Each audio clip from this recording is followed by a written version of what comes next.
ગુજરાતની અંદર બ્રિજ ઉપર બ્રિજ તૂટી રહ્યા છે।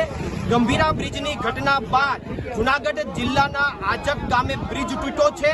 અત્યારે સ્થળની મુલાકાત અમે લીધી છે। આ સ્થળ ઉપર મુલાકાત આવ્યા ત્યારે અહીંયા તમામ તંત્ર, કલેક્ટર, એસડીએમ, તમામ અધિકારીઓ અહીંયા ઉપસ્થિત હતા।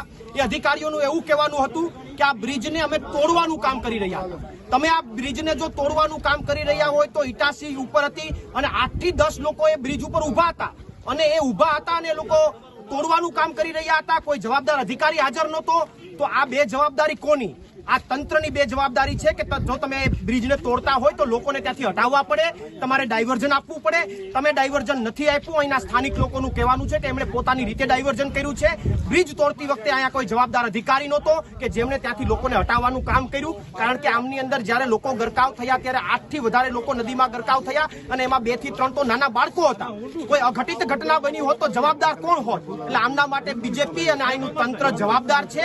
અને સાથે સાથે અત્યારે કલેક્ટરને અમે એક વિનંતી કરી કે અહીંયા બાજુમાં જ 5 મિનિટના અંતરે એક ખેતલિયા બાપાના મંદિર પાસે છેલ્લા 3 વર્ષથી બ્રિજ તૂટેલો છે, એની મુલાકાત માટે અમે કલેક્ટરશ્રીને વિનંતી કરી, છતાં પણ કલેક્ટરશ્રી ત્યાં મુલાકાત માટે ન આવ્યા। મારે મીટિંગ છે એમ કહીને નીકળી ગયા, પણ મીટિંગ કરતા પણ જવાબદાર આ બ્રિજની હતી। કદાચ હવે ગયા હોય તો ખ્યાલ નહીં, પણ ત્યારે એમણે એ વાત ન સ્વીકારી। એટલે મારું તંત્રને અને ભાજપને ચોખ્ખી વાત કહેવાની છે કે હવે તમારો ભ્રષ્ટાચાર નહીં ચાલે। હવે જનતા જાગી ગઈ છે અને ગુજરાતની જનતાનો આત્મા જાગી ગયો છે। હવે તમારી સામે ચોક્કસથી અવાજ ઉપાડશે અને તાત્કાલિક ધોરણે આ પ્રશ્નોનું નિરાકરણ કરવામાં આવે એવી મારી નમ્ર અપીલ છે।